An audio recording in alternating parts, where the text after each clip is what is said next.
एक दौर था जब केरोसिन या यूं कहें कि किरासन तेल हर घर की जरूरत हुआ करता था। ना ये कोई लग्जरी था और ना ही कोई विकल्प, ये तो जैसे हर घर की सांस था।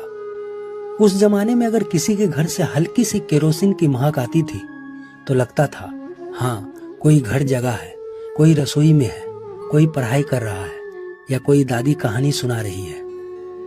क्योंकि लालटेन ढिबरी या कोई लकड़ी में तेल डालकर जलाता तो केरोसिन की सुगंध आ ही जाता। सुबह की शुरुआत होती थी पानी में कुछ बूंद केरोसिन डालकर फर्श पोंछने से। उस महक में एक अपनापन होता था। वो महक आज कहीं नहीं मिलती, पर यादें अब भी महकती है। घर में अगर किसी को खरोच लग जाती या जानवर के पैर में कांटा चुभ जाता तो सबसे पहले लोग यही कहते थे, थोड़ा किरासन तेल लगा दो, ठीक हो जाएगा। रसोई में माँ लकड़ी और उपलों के साथ जब मिट्टी के चूल्हों को सुलगाती थी तो केरोसिन तेल की एक ढक्कन काफी होती थी आग पकड़ने के लिए।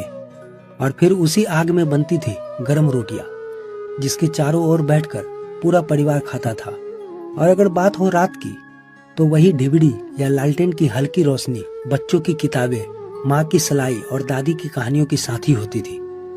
आज के एलईडी बल्ब भले ही तेज हो, लेकिन जो सुकून उस टिमटिमाती लौ में था वो अब रोशनी की जोर में कहीं खो गया है। गांव की जिंदगी में केरोसिन तेल सिर्फ घर की चीज नहीं थी, वो खेत का हिस्सा था, किसान की आंखों की रोशनी था और उसके भरोसे की लौ।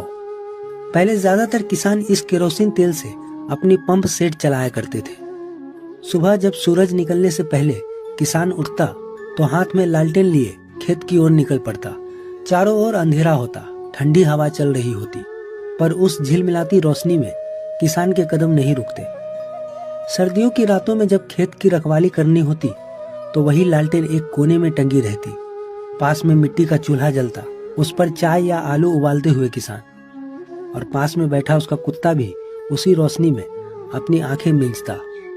जब बिजली चली जाती थी, जो अक्सर गांव में होती थी, तब ट्रैक्टर की मरम्मत से लेकर मवेशियों को चारा डालने तक हर काम लालटेन या ढिबरी की रोशनी में होता। इस किरासन की ढिबरी में कोई बहुत चमक नहीं होती थी, पर उसमें उम्मीद की लौ होती थी, जो दिखाती थी कि काम अब भी बाकी है और आदमी अब भी थका नहीं।